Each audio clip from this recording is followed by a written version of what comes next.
What's up? Good afternoon. Welcome aboard. Did you miss me last week? The recording was good though. Nailed it pretty well. So can't complain about that. Markets are, I don't know. I mean, they were open much higher. You can see that basically they're right where they opened last night. A spiked higher, actually got lower on the day in the S&P, and then went back up. I don't know. The S&P and the NASDAQ could still close lower on the day. The Dow and the Russell will not. Thank you. Thank you. And now that I'm out of the contention for the 14.2 million, a little depressing day, but markets are what they are, right? I mean, listen, I said to you all that I felt there'd be a big rally if Trump won. We've seen that, but now we're going to find out if indeed this market is as strong as they want to make it out to be. And again, I'm not saying tomorrow, but inflation is going to spike much higher, and the 4 years of damage that has been done will not be corrected in a week or a month. You can see the yield curve is inverting once again. Do you think the bond yields have completely changed direction now, or probably I think this is just a blip. I think interest rates are going higher. Okay. I mean, basically, the 10-year note on September 18th, which was the first rate cut, was 3.4%. Today, the 10-year note is 4.26%. Okay. Inflation is going higher. Okay, this is not, see, the problem is they won't let the free markets work. And you can bet that in the weeds of the swamp, that they're already planning how to destruct Trump's presidency. You can already see it happening. Okay, there's going to be, I guarantee you, there'll be another attempt at a impeachment. You watch. This is going to be, now, fortunately, there's only one term. So he's going to do his thing. And hopefully it'll be good for everybody. Hopefully I'm right and not wrong. But you've got, Texas is starting to force their companies to divest from China, which I think is a good thing. I'm not a big fan of controlling or doing anything else. But I do not like to be beholding to China. I listen, as I've said before, I'm not embarrassed to say it again. I would like to be an island, the United States, and that's it. I don't want to take care of anybody else. I want to take care of our people here. I think there's enough problems in this country that we shouldn't be worried about what's going on in other countries. And again, if you don't agree with me, that's fine. I mean, again, I don't have a problem with anybody who doesn't agree with me. I'm not always going to be right on, we're not always going to be on the same page of agreement. Okay. But at the end of the day, that's what I believe. Okay. I'm worried about the capitalistic system. I'm worried about free markets. I'm worried about the United States. Okay. I'm an American before anything else. Okay. But listen, there's now the Chinese back door, which their goods come in through through Mexico, relabeled through Mexico. So once again, free trade works if nobody gets to use slave. Listen, free markets work if you let them be free. But unfortunately, the government, the banks, they don't want the markets to be free. Okay. That cuts into their paychecks. Okay. That cuts into what they steal. All right. Again, and this is not just the past administration. This has been going on forever. Okay. This is the problem. This is when the Federal Reserve started. Okay. That was the end of the free market system. Okay. And again, there's still some things that trade, but again, you have other factors involved, and it usually always comes back down to money. Okay. But again, listen, you can go into COVID. Okay. Whether you believe that COVID was real or not, I think it was a hoax. I think it was bullshit. To me, it was a cold. But all those deaths that got classified as COVID meant extra money for the hospital. And I happen to know that for a fact because I know people in the hospitals. Okay. So they classify, even if it wasn't a COVID death, they classified it as COVID because they got more money for it. Okay. Does anybody doubt that?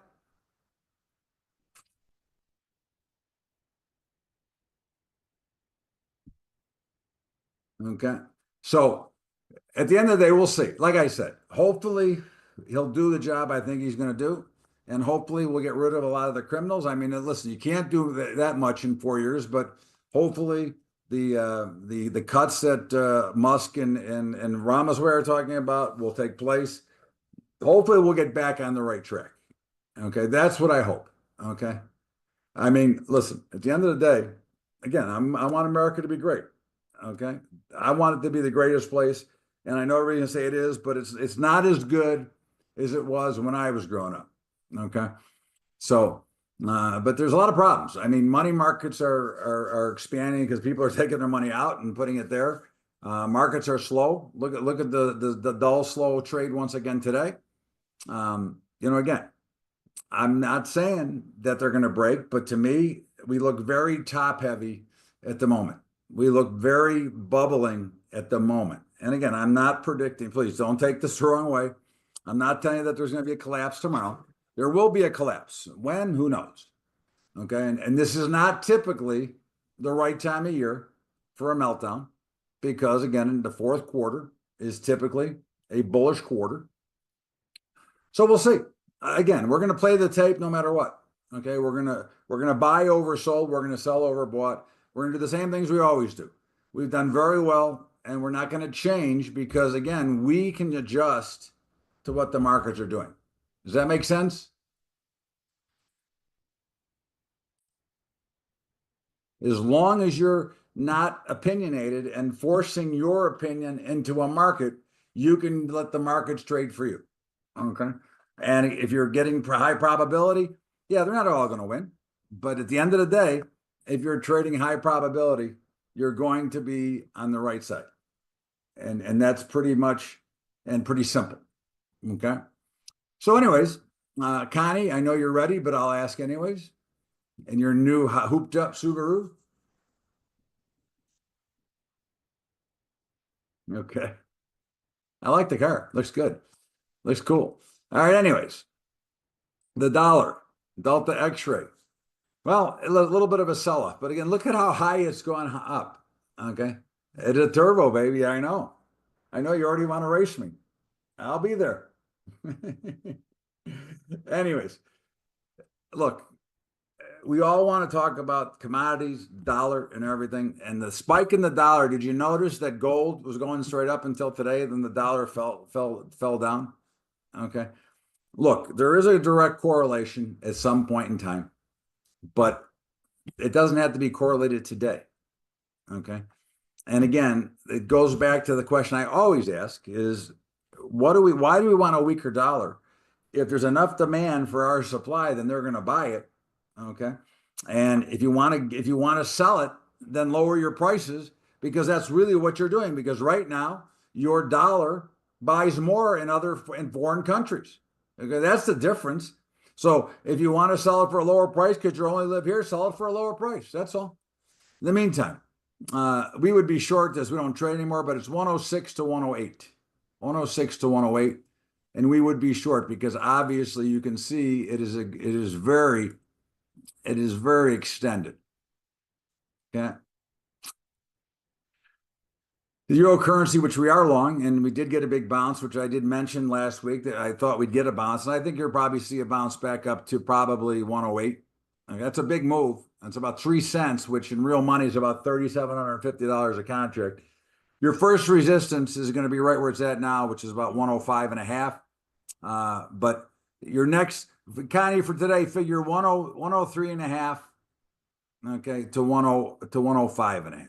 Okay, 103 and a half to 105 and a half. But I think it goes higher. Okay. I think there's going to be some information from like the Bank of England. They're going to do something. They're going to prop these up. Okay. Doesn't also have to do with other countries using dollars to pay off their debt. Yeah, but we're paying off our debts in dollars. So yeah, I mean, look, what it really has to do with is the destruction of the free market system. That's what it really has to do with. Okay, when they took us off the gold standard, that is when all hell we went to hell in a handbasket. Okay, and just a reminder, okay, we came off the gold standard with Nixon. Okay, and Alan Greenspan, who later became the Fed chair, told Nixon no, they should not come off the gold standard. But once he became the Fed chair, he said, oh yeah, we should be off the gold standard. So what does that tell you? Okay. When a guy who doesn't have the power says, no, we need to stay on the gold standard, gets the power and say, we need to be off the gold standard. What does that say to you? All right. The notes, a little bit of a bounce again here. I said last week, I said 2 weeks ago, it looked like they were trying to find a little bit of a bottom. Okay. You're still in the same levels, 109 to 111. Okay. 109 to 111. Okay. The bonds still in the same range, 116 to 120. Again, you got a little bouncer. Really, what you got to see is now you're getting, this is almost blow off type proportions. Look at the volume spike. Okay. This is a heavy volume for this today. Okay. And look at the price trap. You're getting into oversold.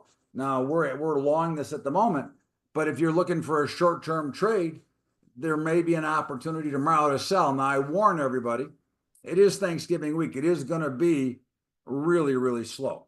Okay. In fact, if I were to tell everybody to take the rest of the week off and not get involved, would that make sense? I mean, I'm playing golf tomorrow and I'm playing golf on Wednesday. That'll tell you what I'll be doing. Okay. In the meantime, 116 to 122. Bitcoin got a little smash today, but again, you expected it to get for a sell off. If you remember, I said when it gets to 100,000, sell it. Okay. Now, again, that doesn't take a rocket scientist. That is a big whole number that everybody's been calling for. It finally got there and it's pulling back a little bit. And again, I would think right now, I would think that 85,000 to 100,000 would be the levels to watch. 85,000 to 100,000. Okay. And again, it doesn't change my view. I didn't sell any of my Bitcoin. Okay. I took some short positions against what I own or to trade against what I own, but I don't have a lot of Bitcoin. I have Ethereum and I've got some of the Bitcoin stocks, which you obviously see every week. But again, I think that you can see that there's a lot of good coming from Bitcoin right now because it's being much more recognized by your government, by a lot of the funds. And believe it, I've told you this in the past, a lot of the investment funds have been investing in this for a long time. Okay, so those people who've been doing that have very nice accounts right now. Gold got absolutely crushed today. What's the reasoning? Well, I mean, listen, it was at the mean. It's still really at the mean. The real concern you should have here, if you're a gold fan, okay, is this a lower high that is going to bring us all the way back down to 2550, which would be the support. I think you're looking at 2700, 2550 to 2700. But again, I don't worry too much about the 1 day's move.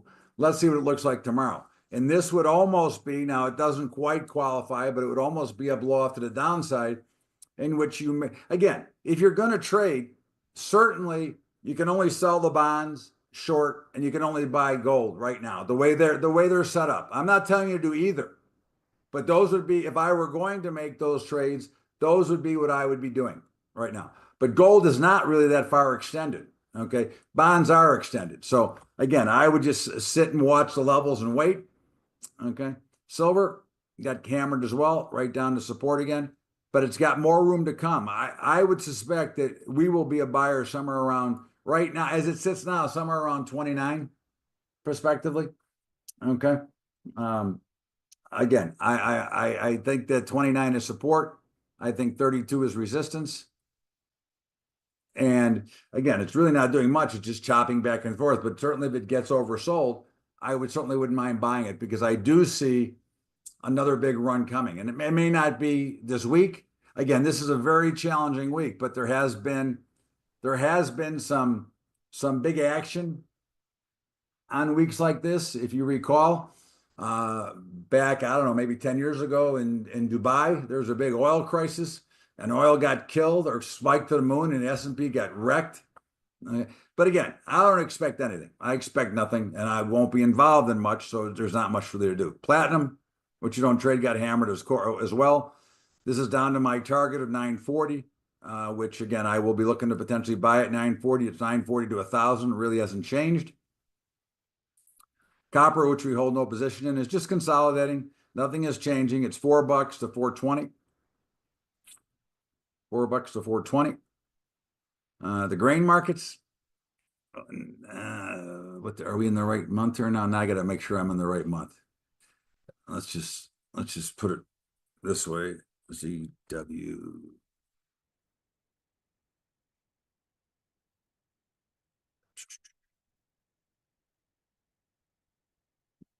I didn't want to do that.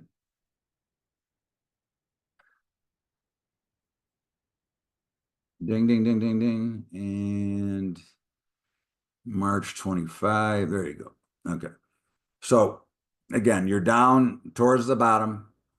Okay. In this thing here, I think that, 540. If it doesn't know 540, I don't know what to think anymore. 540 to 580. Okay.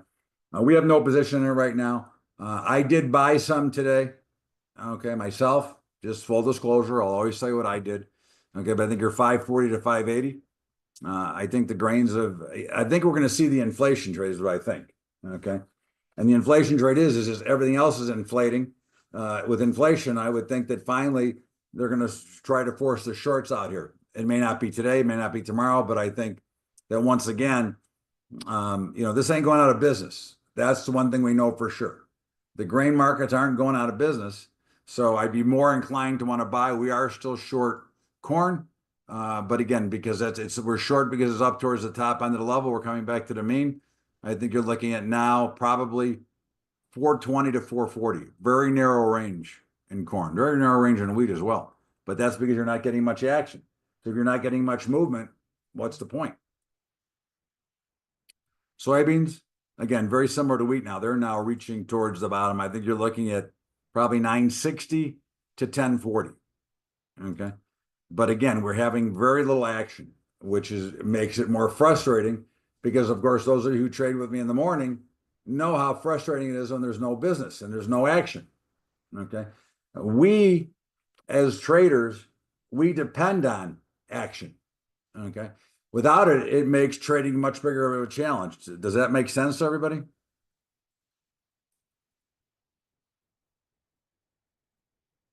Okay. So, again, that's why we have different types of trades for different things that we do. Like our futures options trades, the combos have been doing great. Okay. The Saturday call stuff's been doing fine. But again, there's different times for everything that we have to be prepared for. And we also have to be prepared sometimes just to sit and watch and observe. Cattle, we don't trade anymore, but I'm still shorted. Okay. It has not reached my pinnacle of getting stopped out. So I'm going to continue to stay shorted. I don't understand who's buying it. I think it's 184 to 192. It is overbought once again, but it really hasn't gone anywhere. So you can see the ranges are narrowing. 184 to 192. The feeders, which I don't trade, they were higher today, and then they got hammered late. I think 260, if you trade them, is resistance. And I think 252 is support, right where they broke out from. Hogs, well, they never got low enough for me to get back into. Again, we don't trade them. I'm just giving you what I do. They never got low enough for me. I should have bought them here when they were oversold, but I missed it. But hey, it's all right. I'll wait till they come back. There'll be a little bit of a pullback. I would think that probably 87. I think you're 82 to 87 right now in the hog market. And again, this is a spread I would put on, and I had on for a while, was short cattle, long hogs. Okay. Natural gas, which we're short, and we sold this morning. Again, I think it's just very, very extremely overbought. And again, we've had a very mild winter. Everybody is stocked up now. There's no excuse, and there won't be a shortage. So they could go higher, but I would suspect that higher and and a disaster are two different things. I think 360. I think $3 to 360. Okay, but I would be willing to be short it, which I am. Crude got clobbered again today, but notice something that you can see here now. It's pretty clear. Okay, crude has been purely in consolidation. Okay, so the strong hands and the weak hands keep rotating.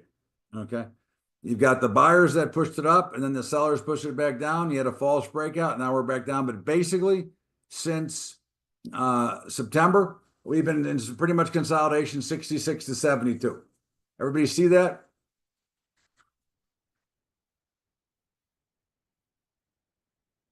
So what's the point, right? Again, there's nothing wrong with buying it at 66 and trying to sell it at 72.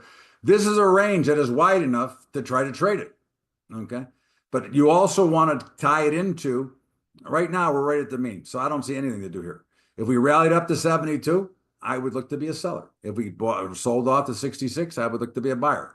But I will say to you, a year from now, depending on what happens and everything else, I suspect crude oil will be in the 50s, if not lower. Okay.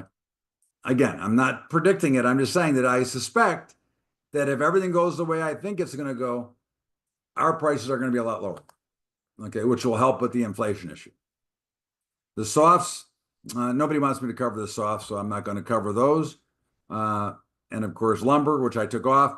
So there's really not a lot going on here. What would be the plan if it breaks below?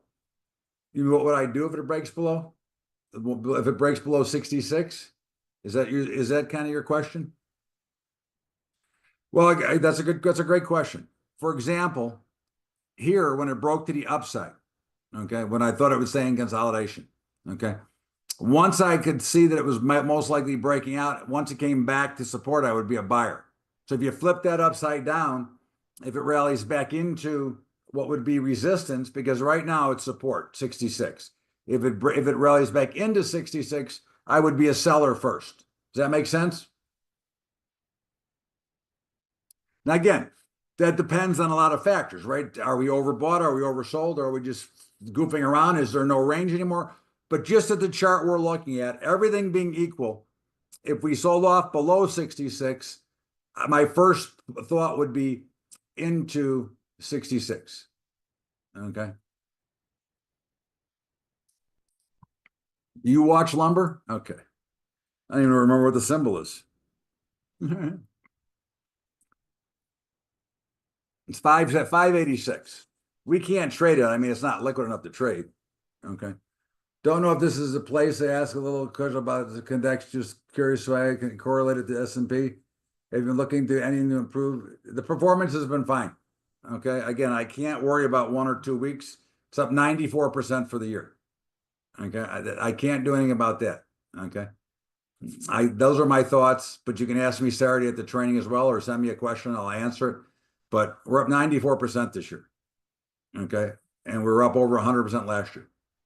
So I can't worry about, again, everybody looks in too short of a time frame. Does that make sense?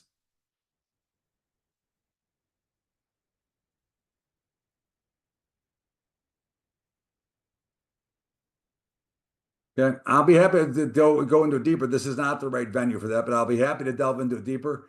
Email me that specific question and I'll answer it. Okay. But so at the end, lumber, again, we can't trade it. I always thought it might be a sign of the economy, but I know the economy sucks. So is this a good price for lumber? I think the bigger question is Home Depot and Lowe's, are their prices coming down in lumber, or have they stayed at the same place? I don't know because I don't go. Okay. What are the prices at retail if anybody's bought retail recently? Okay, are they higher, lower, the same? Because I don't know.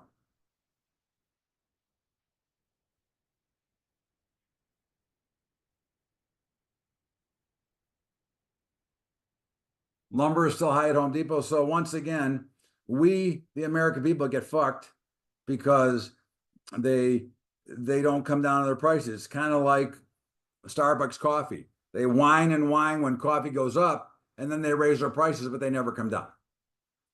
So now, I mean, coffee is still relatively high, but you're now paying, whatever it is, $7 for that latte that used to be $4 that they raised because of coffee going up and never adjusted for it. Okay. All right. Any questions on part one? Obviously, it's a little shorter call because it's a shorter holiday week. Any questions on part one before we move on?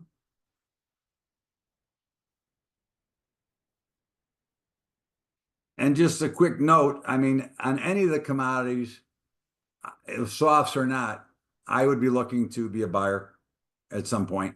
Okay. I do believe that there's going to be the inflation trade, but we just cut back on trading because it just became, too much trading and too much stuff and not enough markets.